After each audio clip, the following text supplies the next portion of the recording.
Okay. ಇಂದು 16ನೇ ತಾರೀಕು October ತಾಯಿ ಹಾಸನಾಂಬ ದೇವಸ್ಥಾನದ ಬಳಿ ಅತ್ಯಂತ ಜನ ದಟ್ಟಣೆ ಉಂಟಾಗಿದೆ. ಯಾಕಂದರೆ ನಾವು ಎಕ್ಸ್ಪೆಕ್ಟ್ ಮಾಡಿದ್ದಕ್ಕಿಂತ ಹೆಚ್ಚಿನ ಜನಸಂದಣಿ ಮತ್ತು ಭಕ್ತಾದಿಗಳ ಆಗಮನ ಆಗಿದೆ.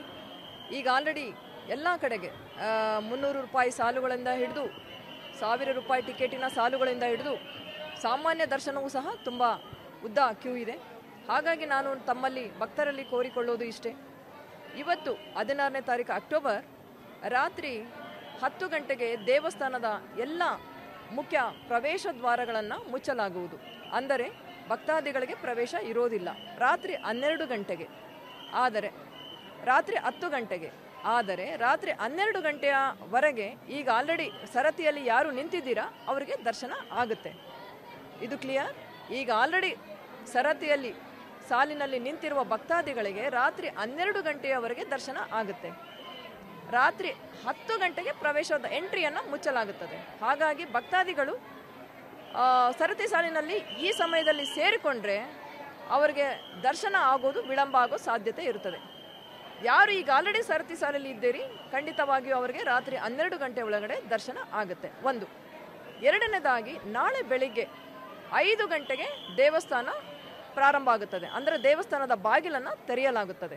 ಹಾಗಾಗಿ ಯಾರಾದರೂ ಲೇಟಾಗಿ ಬಂದರೆ ಅವರೇನಾದರೂ ಸರತಿ ಸಾಲಲ್ಲಿ ನಿಂತ್ಕೊಂಡ್ರೆ ನಾಳೆ ಬೆಳಿಗ್ಗೆ ಮತ್ತೆ ಅವರು ಕಾಯಬೇಕಾಗ್ತದೆ. ನಾಳೆ ಬೆಳಿಗ್ಗೆವರೆಗೆ ದೇವಸ್ಥಾನದ ತಾಯಿಯ ದರ್ಶನ ಪಡೆಯಲು ಕಾಯಬೇಕಾಗ್ತದೆ. ತಮ್ಮ ಗಮನಕ್ಕೆ ಇದು ನಾನು ನೀಡ್ತಾ ಇದ್ದೇನೆ. ಭಕ್ತಾದಿಗಳಲ್ಲಿ ಕೋರಿಕೆ, ಆದಷ್ಟು ನೀವು ಸರತಿ ಸಾಲಿನಲ್ಲಿ ನಿಲ್ಲುವುದು ಇವತ್ತು ತಪ್ಪಿಸಿ. ಯಾಕಂದರೆ 12 ಗಂಟೆಗೆ ನಾವು ದೇವಸ್ಥಾನವನ್ನು ಮುಚ್ಚುತ್ತಾ ಇರೋದ್ರಿಂದ ನೀವು ರಾತ್ರಿ ಇಡೀ ಮತ್ತೆ ಬೆಳಿಗ್ಗೆವರೆಗೆ ನೀವು ಕಾಯಬೇಕಾಗ್ತದೆ. ಇದು ಒಂದು ತಮ್ಮ ಮಾಹಿತಿಗೆ. ಇನ್ನು ಉಳಿದ ಹಾಗೆ 16ನೇ ತಾರೀಕು ಅಂದರೆ ಇವತ್ತು ಮತ್ತು 18 ಮತ್ತು 21 ಈ ದಿನಗಳಲ್ಲಿ ರಾತ್ರಿ 12 ಗಂಟೆಗೆ ದರ್ಶನ ಇರೋದಿಲ್ಲ. ರಾತ್ರಿ 12 ಗಂಟೆಗೆ ದರ್ಶನವನ್ನು ಮುಚ್ಚಲಾಗುತ್ತದೆ, ಅಂದರೆ ಬಾಗಿಲನ್ನು ಮುಚ್ಚಲಾಗುತ್ತದೆ. ಪುನಃ ಪ್ರಾರಂಭ ಆಗುವುದು ಬೆಳಗಿನ ಜಾವ 5 ಗಂಟೆಗೆ. ಇದು ತಮ್ಮ ಮಾಹಿತಿಗೆ. ಉಳಿದಂತೆ 16, 17, 18, 19, 20, 21, 22 ಇಲ್ಲಿಯವರೆಗೆ ಎಲ್ಲ ಭಕ್ತಾದಿಗಳವರೆಗೆ ಎಲ್ಲರಿಗೆ ದರ್ಶನ ಲಭ್ಯ ಇರ್ತದೆ. ಇದರಲ್ಲಿ ಗೊಂದಲ ಬೇಡ.